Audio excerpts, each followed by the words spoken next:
Buenas tardes, profesora Pereira, y feliz tarde para usted. Mi nombre es Amalia Fernández Mata, estudiante del 10º y 11º trimestre de Derecho en la UNE.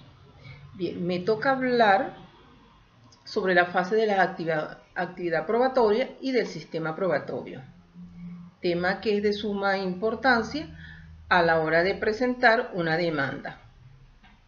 Bien, los puntos a desarrollar de la fase de la actividad probatoria es producción o obtención de las pruebas, requisitos intrínsecos y extrínsecos de los actos de la prueba, apertura del laxo probatorio, supuesto para la apertura del laxo probatorio, promoción de la prueba, admisión de la prueba, término de distancia y pruebas en segunda instancia. Ese es de la fase de la actividad probatoria.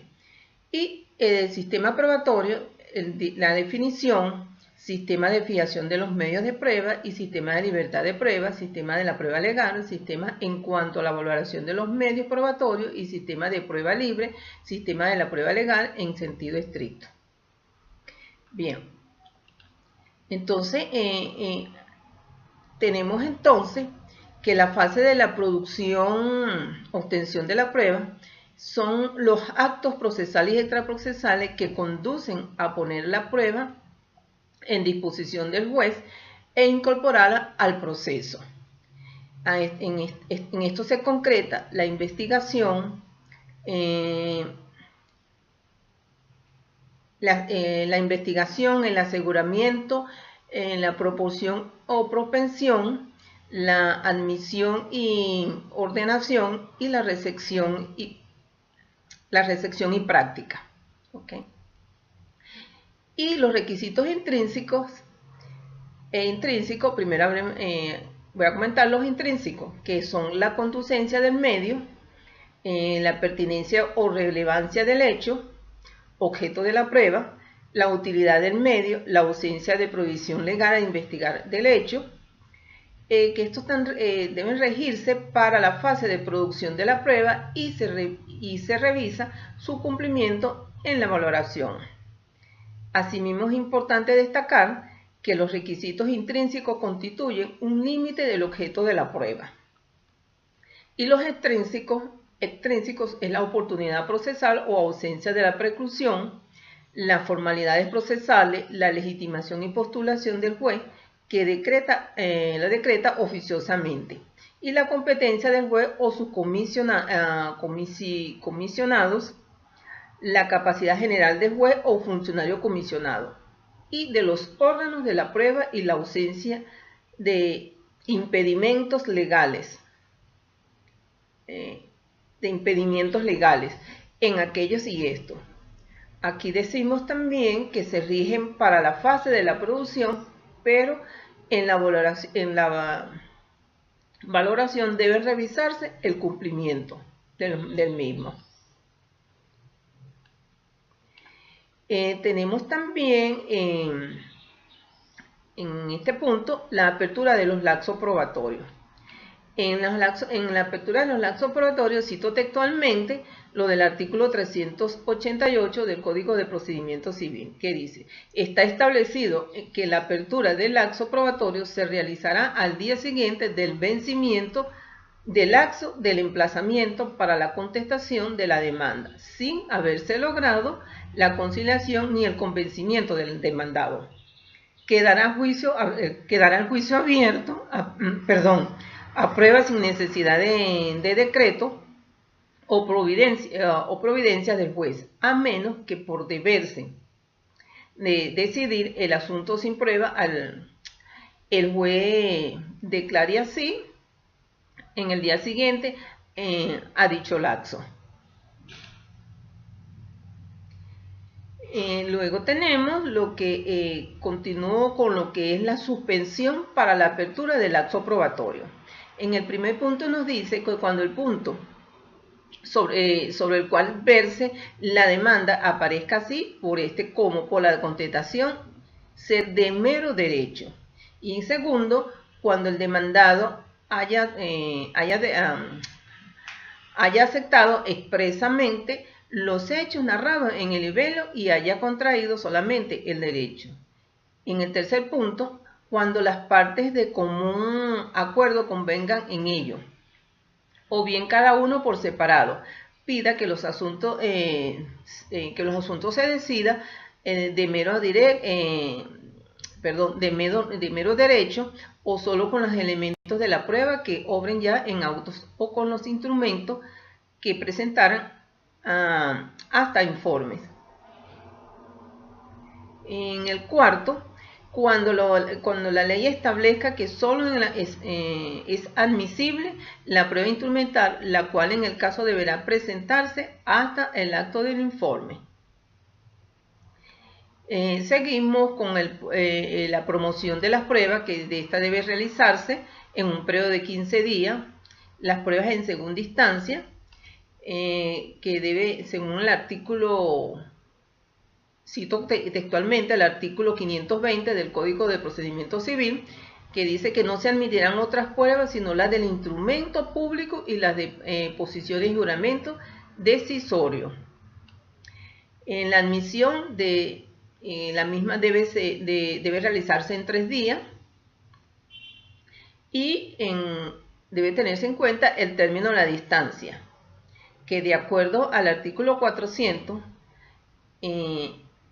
aquí incluyo el numeral 2, el numeral 1 y el numeral 2, aquí dice, tenemos que entonces consiste en que aquel lapso que se establezca a los efectos de permitir el desplazamiento de personas o de los actos de un lugar a otro, cuando la sede del tribunal en que se debe efectuar el acto del procedimiento resultará diferente de aquel donde se encuentran las personas o los actos solicitados. Y por último tenemos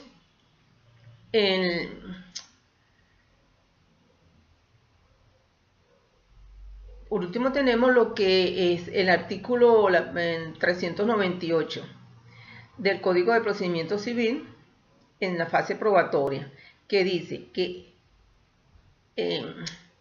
esto debe realizarse dentro de los 3 días siguientes al vencimiento del término fijado en el artículo anterior.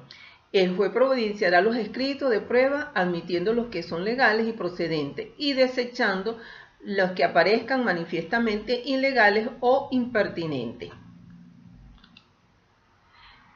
Y por último, el último tema tenemos es los sistemas probatorios. El sistema probatorio se define, que dice que es aquella actividad que desarrollan las partes con el tribunal para adquirir convencimiento de la verdad o certeza de un hecho o afirmación fáctica, o para fijarlo como cierto a los efectos de un proceso. Y el sistema, sigo con el punto del sistema de fijación de medios de prueba, que nos dice que esto existe cuando el legislador en la propia ley establece cuáles son los medios probatorios que se pueden producir en el juicio. Y el sistema de la libertad de prueba, que ahí incluye los sistemas libres, de libertad absoluta y de prueba libre, es aquel que admite todo tipo de prueba, cualquier medio probatorio, es decir, le permite a las partes presentar libremente los medios de prueba para probar los hechos controvertidos, de cualquier medio que considere conducente para la demostración de su pretensión. Y el sistema legal, cuando hablamos del sistema legal, estamos hablando de que aquí deroga de manera absoluta, deroga el poder absolutista del juez, lo que lo conlleva a adaptarse a las pautas de las normas jurídicas, dejando de imperar su condición, lo que lo conlleva a que sus resoluciones deben dictarse apreciando las pruebas de acuerdo con las normas procesales. Y continuamos con el sistema en cuanto a la valoración de los medios. Aquí nos dice en el punto 1 que el sistema de libre apreciación de prueba. Segundo, es el sistema de la prueba legal o tasada. Y por último, el sistema de prueba mixta. Continuamos con el sistema de la prueba legal en el sentido estricto. Aquí tenemos que existen este sistema de prueba legal es cuando la ley señala previamente al juez el grado de eficacia que debe atribuir a determinados medios probatorios. Es decir, prueba legal cuando su valoración está regulada por la ley. Aquí la prueba es legal cuando ella está regulada por la ley.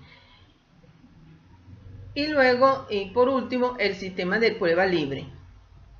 Tenemos acá que se puede decir que en el sistema libre de apreciación de la prueba, el juez no obedece a un criterio legal preestablecido, sino a lo que dicta su propia estimación.